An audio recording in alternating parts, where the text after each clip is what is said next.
Me dicen que no está en el sistema por video, pero que está vía telefónica. Genaro Villamil, coordinador del Sistema Público de Radio y Televisión. Genaro, nos tienes con el Jesús en la boca, ya nos imaginábamos cualquier cosa, Genaro.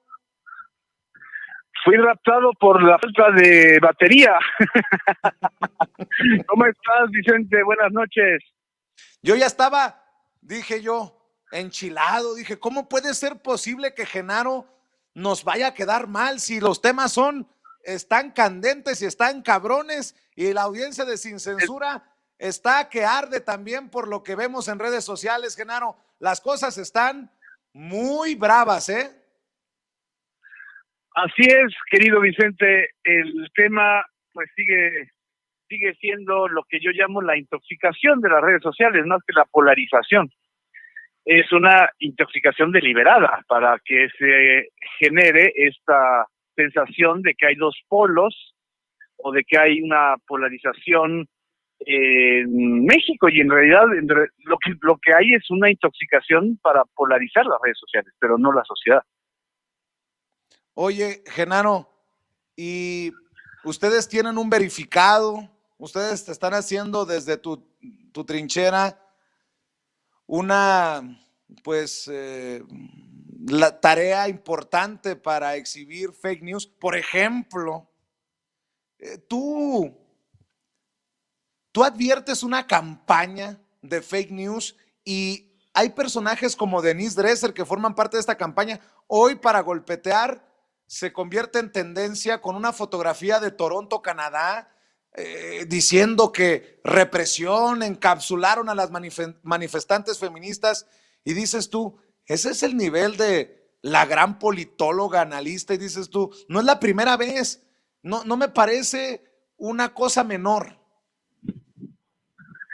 No, mira, yo creo que la infodemia, es decir, la epidemia de noticias falsas, no es encabezada por personajes o personalidades claramente identificables. La parte más peligrosa y dañina de la infodemia es justamente aquella que viene de cuentas y de sistemas anónimos, o de mensajes anónimos, o de cuentas falsas. En el caso de Denise, bueno, yo creo que es más bien una irresponsabilidad, ¿no? Una responsabilidad personal que tiene que ver con su posición editorial o su posición periodística, pero no la infodemia. La epidemia de noticias falsas es producto de una serie de actores, de factores y de empresas que están involucradas, que lo que buscan es generar confusión, desconfianza, falta de certidumbre en la conducción de las autoridades frente a la pandemia. Y no hablo solamente de las autoridades federales, hablo de las autoridades en general, hasta las estatales. ¿Quién se beneficia de esto? Pues bueno, los grupos políticos o los grupos económicos que quieren debilitar el consenso social. Yo lo que creo es que no lo han logrado. Además, hay caldo de cultivo, es decir, hay mucha frustración, por llamarla de alguna manera, en algunos sectores que pues la pandemia también generó una crisis económica muy grave, ¿no? Y desgraciadamente, bajo la frustración y la desesperación, la gente a veces comparte cosas o cree cosas, y de ahí genera toda una sensación, ¿no? Oye, Genaro, Y de falta de credibilidad, ¿no? pero en esta desesperación, sobre todo, si lo llevamos a los medios de comunicación, en los medios tradicionales, ha generado una campaña que busca desprestigiar a los medios independientes y alternativos, y tenemos esta lucha de quién dice la verdad. Y yo como medio independiente, pues te digo, nosotros decimos la verdad, porque nosotros no recibimos dinero como lo reciben los medios tradicionales, pero creo que es un apasionante tema para la gente que hoy está más avispada que nunca, ya no se conforma con lo que les den, con cualquier basura, con contenido basura.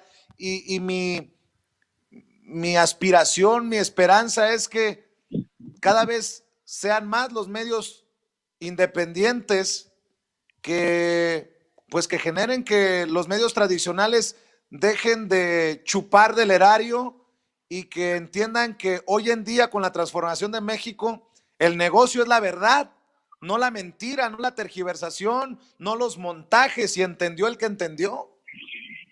Así es, así es. Ese es el gran problema, Vicente. El problema no, mira, el problema no es recibir dinero público. Yo creo que el dinero público, si se distribuye bien y con los medios que tienen audiencias y que generan opinión pública, es una buena inversión en términos de opinión pública. Ese no es el problema. El problema es que quieran seguir engañando a sus audiencias o seguir haciéndoles creer que ellos son los únicos faros del periodismo, los únicos referentes. Esa soberbia es lo que ha llevado a muchos medios muy importantes, muy grandes, a perder audiencia y a perder credibilidad. Por eso los medios alternativos, los medios digitales, los medios como en el caso de Sin Censura, que vive de lo que aportan las audiencias o de lo que aportan los mexicanos o las mexicanas que quieren un medio alternativo, pues tienen una libertad editorial muchísimo más grande, ¿no? Oye, Genaro, y en ese sentido, ha habido señalamientos que me parecen ridículos, alucinantes, contra el presidente Andrés Manuel López Obrador y su gobierno de censura, que es un peligro contra la libertad de expresión, y queda claro de qué lado de la mesa estamos los medios tradicionales y los medios alternativos, porque son periodistas, intelectuales, personajes de medios tradicionales los que firman desplegados, los que escriben columnas, los que escupen veneno, porque yo, la verdad, hay que decirlo, solo como ejemplo, los 650 disque intelectuales y científicos y periodistas y abajo firmantes del último desplegado, pues yo no vi a los de los medios independientes, vi a los mismos de siempre, y eso es importante también que la gente lo entienda, y creo que lo ve, creo que lo entiende la gente. Es un debate que tiene muchas aristas, ¿no? Yo te preguntaría, ¿a ti te ha llamado a alguien de la entidad gubernamental o de algún gobierno o de alguna dependencia para decir que no debes decir tal cosa? Vamos a acabar pronto. Te acabo de criticar por no llegar a la cita y aquí estás hablando con nosotros en Sin Censura. Exacto, es decir, el mismo tono y el mismo ritmo de tu contenido es evidentemente una demostración de que no hay censura, es decir, de que tú puedes ejercer tu libertad de expresión, tu derecho a la información y se la das a tus audiencias. Lo que está sucediendo no es que esté amenazada la libertad de expresión, lo que está sucediendo es que hay un sector que ha perdido sus privilegios, que perdió el enorme privilegio que gozaron durante muchos años de ser los gestores de la opinión pública y los gestores de hasta dónde llega o no llega la libertad de expresión. En todo caso, lo que estos compañeros o compañeras, en algunos casos gente muy respetable, que no sé por qué firmaron el desplegado, pero bueno, lo que me parece terrible es que sea un desplegado que esté pidiendo censurar al presidente de la República, porque el argumento fundamental de ese desplegado no son hechos, no son actos de censura abiertos y explícitos documentados, sino es una inferencia, es un señalamiento de que el presidente, como les llama, como los increpa, como les debate en las conferencias matutinas, que por cierto no es obligación verlas, cada quien las puede ver y tienen muchísima audiencia, a nadie se le impone ver las mañaneras, quieren que se limite su libertad de expresión. Yo creo que es bastante pueril el argumento. El tema no es la amenaza a la libertad de expresión, el tema es el debilitamiento del derecho a la información de las audiencias precisamente por el exceso de intoxicación en los medios tradicionales y de las redes, por esta especie de hiperpresidencialización que viven. Prácticamente toda su obsesión está centrada en el presidente de la República, en querer insultarlo, increparlo, descalificarlo, cuando pues evidentemente hay un buen número de mexicanos que siguen su liderazgo y que además pues es el titular del Ejecutivo Federal. Hay una situación como de grito en el desierto, queriendo efectivamente que lo censuren, que lo satanicen para que ellos se vuelvan víctimas. Y bueno, evidentemente pues no son víctimas. Las víctimas de la censura, tú lo sabes muy bien, Vicente, son los periodistas que han muerto por colusión del crimen organizado con gobiernos o con empresarios o con caciques. Las víctimas de la libertad de expresión en este país no son las élites, son los reporteros de a pie y los reporteros que no tienen el apoyo de sus empresas, de los dueños de los medios. Esos son, en todo caso, los que sí enfrentan todos los días una situación de vulnerabilidad. Dos cosas, porque sé que andas corriendo, Genaro, pero en ese sentido, descarados los personajes como Héctor Aguilar Camín y todos aquellos que se sienten de otro nivel, tocados por Dios, iluminados, porque nos ven de arriba abajo como pinches youtuberos, como pinches facebookeros, como pinches tuiteros, como pinches lo que tú quieras, pero ellos tienen una desvergüenza para expresarse en público y no tienen lo que nosotros tenemos, que es honestidad.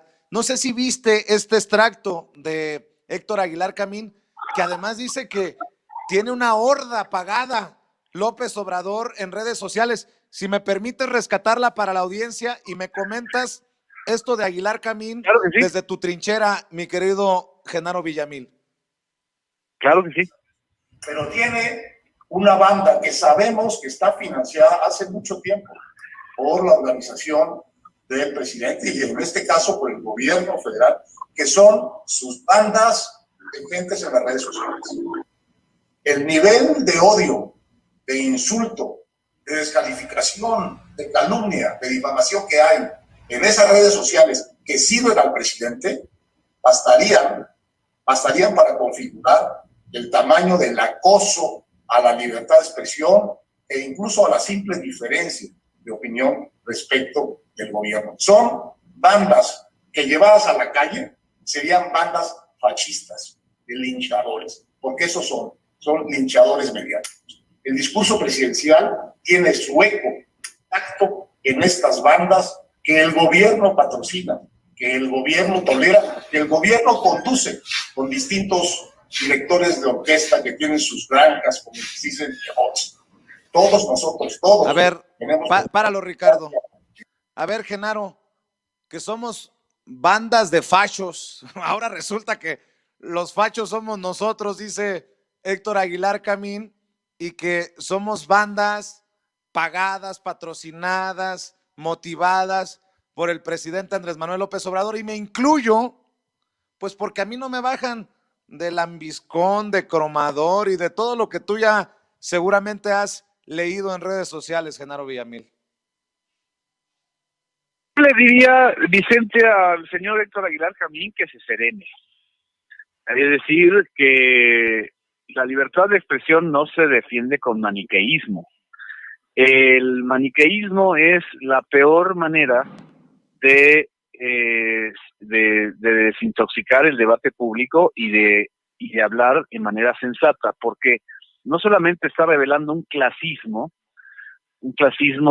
intelectual, o lo que yo llamaría la rebelión de los exquisitos, porque entonces ellos son exquisitos, o sea, a ellos sí no se les puede tocar. Ellos sí pueden tocar a todos, ¿eh? O sea, pueden tocar a Vicente Serrano, a los medios digitales, a los tuiteros, a los grupos, a los medios públicos, en fin, a todos. Pero si uno los critica a ellos, entonces los están linchando, los están censurando. Son dueños de revistas, son dueños de medios. Ellos, a ver, ¿Cuándo la santa indignación de Héctor Aguilar Camín se escuchó? Cuando en este país se gastaron 60,000 millones de pesos comprobables del presupuesto público para mantener a comentaristas, a opinólogos, a reporteros o disque reporteros o comentaristas que cobraban por opinión favorable al presidente o al candidato en turno. ¿Cuándo se indignaron? Nunca. No solamente no se indignaron, negaron, a mí me lo negó Héctor Aguilar Camín en un debate, que él hubiera estado involucrado en alguna operación para encumbrar a Peña Nieto vía dinero público y compra de espacios en Televisa. Entonces, yo entendería muy bien la indignación de Héctor si hubiera coherencia, si hubiera congruencia, si hubiera un mínimo de autocrítica. Por lo menos eso se le pide. Un mínimo de autocrítica, o sea, ¿dónde se escuchó esa voz indignada? ¿Cuándo firmaron un desplegado de 600 personas para decirle a Peña Nieto basta de estar gastando 60,000 millones de pesos o 10,000 millones de pesos anuales del presupuesto público para la peor campaña de posicionamiento de un presidente? Porque Peña Nieto acabó con 14% de aprobación. Entonces, eso además, ese dinero está comprobado, está documentado, está en transparencia. ¿Dónde están las pruebas de que hay una banda financiada desde el gobierno? ¿Dónde? O sea, ¿dónde están las pruebas? ¿Dónde están los documentos, las partidas presupuestales? Hasta donde yo observo, con toda la disminución del presupuesto en materia de comunicación social, ese presupuesto se sigue distribuyendo entre los medios tradicionales más importantes. Entonces, ¿dónde está ese dinero para las hordas o para la banda que él dice, no? Yo creo que es un maniqueísmo que no ayuda en nada, sinceramente. Para cerrar, Genaro, tú has escrito por años, escribiste por años del show mediático para encumbrar al copetón Enrique Peña Nieto, y entre ese show, la gaviota, el contrato que firmaron, que no fue matrimonio porque se acabó, como ya lo habían advertido personas como tú, como San Juana Martínez, que se acabaría con el sexenio, y así ocurrió. Se habla de un pago de más de 80 millones de pesos por el matrimonio contrato, y hoy Salvador García Soto en el periódico El Universal nos muestra a una gaviota que, con mucho respeto lo voy a decir, en algún momento se convirtió en rata, porque a través de una compañía de la que es dueño en parte el yerno de Carlos Salinas de Gortari, recibieron más de 500 millones de pesos que repartieron entre Angélica Rivera y su hermana por los eventos exclusivos de la presidencia de la República. Mi querido Genaro, te quedaste corto en el sexenio pasado. Así es. Así es, yo creo que todos nos quedamos cortos, sobre todo escuchando las denuncias de Emilio Lozoya, un delincuente confeso, que no por ser delincuente confeso quiere decir que esté mintiendo. Él está revelando, está desentrañando una trama que pues avergüenza a muchos, pero de eso no se indignan, es decir, no se indignan de que desde la presidencia de la República en los sexenios pasados, porque también eso sucedió con Felipe Calderón, se hubieran convertido en una caja de derroche del presupuesto público para favorecer a un grupo, a una élite y a quienes estaban en el consorcio, en los consorcios mediáticos apoyadores, ¿no? Eso yo creo que eso siempre va a indignar y debe llevarnos a la indignación para que nunca más vuelva a ocurrir. El tema es que a lo mejor ellos estuvieron beneficiados por ese esquema, y hoy que ya no hay dinero, que ya no hay ese derroche, pues se sienten molestos, ¿no? Pues la gaviota salió muy inteligente, nada de víctima ni nada que se le parezca, ¿eh? No, bueno, la gaviota tiene más garras que un sopilote, ¿no? Pero el tema es que, pues sí, era un acuerdo de negocios, un acuerdo de negocio con el grupo Atlacomulco, y disfrazado de telenovela política. Eso era tan obvio, era tan evidente, como era evidente que la Casa Blanca es de Enrique Peña Nieto y no de la Gaviota. Genaro, ¿cómo van?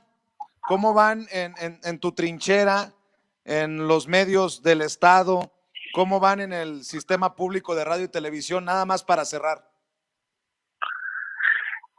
Es un reto y un desafío muy interesante, Vicente, el haber rescatado a estos medios que durante 40 años fueron minimizados, menospreciados o utilizados simple y sencillamente para guachicolear el dinero público. Yo creo que a pesar de las carencias, a pesar de de la escasez de recursos que no se tienen en comparación con las grandes televisoras comerciales, se está haciendo un trabajo digno, se está haciendo un trabajo plural también, por cierto, no es un trabajo nada más sesgado hacia una sola voz, hay varias voces, hay reportajes en este fin de semana, por lo menos nosotros expusimos 4 reportajes en Canal 14 y en Canal 11 y en Canal 22 sobre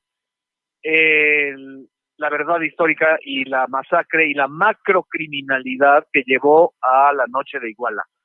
Yo creo que para eso están los medios públicos, para desentrañar las mentiras que existieron y para revelar la verdad, ¿no? Pues me dio mucho gusto que estuvieras con nosotros, Genaro. Ya me estaba disculpando con la audiencia, pero ya entendimos que fue un problema de batería y de señal y estas cosas, pero yo te pido que siempre guardes un espacio para la audiencia de Sin Censura y que se repitan más seguido estas oportunidades de diálogo. Me comprometo a la próxima semana, ahora sí, estar conectado y que podamos también platicar, Vicente, y una disculpa a las audiencias y a ti, pero qué bueno que pudimos por lo menos charlar vía telefónica. Bueno, conste, la próxima semana te esperamos, Genaro. Claro que sí, si quieres puede ser un martes o un miércoles, tú me dices. Meme Yamel seguramente dice martes para estar exactamente a una semana de distancia, si te parece. Excelente, Vicente, muchas gracias. Un abrazo, Genaro. Abrazos.